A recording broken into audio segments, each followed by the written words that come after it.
dubious VA contract cuts, a possible increase in active duty numbers and their pay rates, how many veterans we helped get rated in June, how to get your VA disability questions answered by Kate Monroe herself, and so much more. With the person. Just out here today down at the border.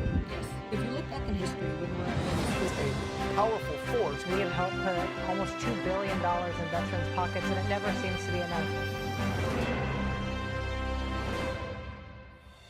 Welcome back, veterans, to another episode of VETCOMM News, your go-to source for veteran news, current events, and all the incredible work that's happening right here in the VETCOMM community. As always, I'm Rachel Hernandez. I'm the manager of communications here, and we've got a lot in store today, so let's get right into it. All right, DOGE's wall of receipts, the department's public listing of federal spending cuts. Now, as of mid-July, it boasts about nearly $200 billion in estimated savings, reflecting just under $1,200 in savings per taxpayer. Now, many of the VA's contract cuts are posted to the wall for the public to see. But the New York Times has been digging into some of these cuts, and in a recent article, its writers said that a lot of the VA's contract cuts are dubious and claims that the VA claimed credit for canceling contracts that weren't actually canceled. And likewise, the paper argues that the department reported ending contracts for reasons that aren't related to government spending cuts, like contracts that were already scheduled to expire or the ones that were ended after a vendor had shut down. Okay, now for example, the writers mentioned Reverend Roland Freeman, who administered religious sacraments to dying patients at VA hospitals in Denver. Well, he died earlier this year, and according to the newspaper, the VA turned his death into a budget cut. The termination of his contract was posted to the wall of receipts, indicating that the VA had saved taxpayers almost $100,000 for the remaining 4.5 years of his contract. Now, the article also talks about how DOGE and the VA had an attitude of cut first, fix the mistakes later. Because of the 350 contracts that the VA had canceled, 35 had been revived, all while they remained on the wall of receipts. All of this back and forth contract cutting and uncutting is making it hard for Congress to see what's actually going on. Now, according to the paper, more than a third of the contracts the VA had claimed it cut in May had been removed from the list by July. Apparently, since then, the VA's numbers of claims on the wall has slowed, but has become more accurate this time. Interesting article there. You're going to want to get the link to that down below. And speaking of Congress, lawmakers are set to support the White House's fiscal year 2026 plans to increase the Department of Defense's active duty force by about 26,000 troops and implement a 3.8% pay increase for all service members. That, according to the Military Times. Both the Senate and House Armed Services Committees have included these proposals in their drafts of the annual Defense Authorization Bill, with most of the troop increases allocated to the Army and the Navy. The Army would grow to 454,000 active duty soldiers. The Navy would rise to 334,000 sailors. The Air Force would add 1,500 airmen, and the Space Force would increase by 600. Now, the Marine Corps would remain at its current strength of 172,000 with no planned increase. The total active duty force would surpass 1.3 million troops, the highest since fiscal year 2023. Now, the number of guardsmen and reservists would decrease by about 800, bringing their total to around 772,000.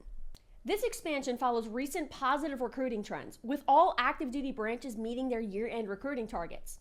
However, if these new targets become law, recruiters are going to face additional challenges to meet these higher goals. According to the Military Times, the 3.8% pay raise matches the federal formula designed to keep military salaries in line with private sector wages. While this is lower than the 4.5% increase from last year, it does continue a trend of annual pay raises since the 70s. So for junior enlisted troops, that raise would mean about $1,200 more in annual pay. For senior enlisted and junior officers, about $2,500. For an 04 with 12 years of service, nearly $4,300 more over 2025 levels. The Defense Authorization Bill is expected to be finalized in the fall. All right, so some new numbers for you. Last month in June, we helped almost 200 of our clients get a VA disability rating. 21 of them received the highest possible rating of 100%, and another 172 received a rating anywhere from 10 to 90%. Now, we'd be proud to even have helped one veteran get rated, but having helped nearly 200 just last month is so rewarding for us here at VETCOMM. That's more than $108 million in lifetime compensation we help these clients receive. These are real people getting real results. And what was especially important to us is that one of these veterans came in person to our office here in San Diego to talk about her experience. Here's a sneak peek of my visit with Michelle. And I did pay the $1,200 or whatever it is to start with, and I got rated 10%. And I'm like, well, they got me past the hump, but it's definitely worth it. I'm 100% P&T. I'm going to get that money in 1 month. It's all going to be paid back to me. So I would say that it's nothing to be afraid of to pay the money, because they do what they say they're going to do, and it's really nice. Her full testimonial will be posted soon here on this channel. All right, if the numbers I just told you about aren't enough to convince you to work with us, let me give you a few other reasons why you probably should. We offer step-by-step claim assistance, multiple rounds of filing if needed, exam prep to help you get the highest possible rating, direct access to our claim specialists, ongoing support with any VA-related questions or concerns, and more. And guess what? We charge just a one-time upfront fee. We take zero of your future back pay or award.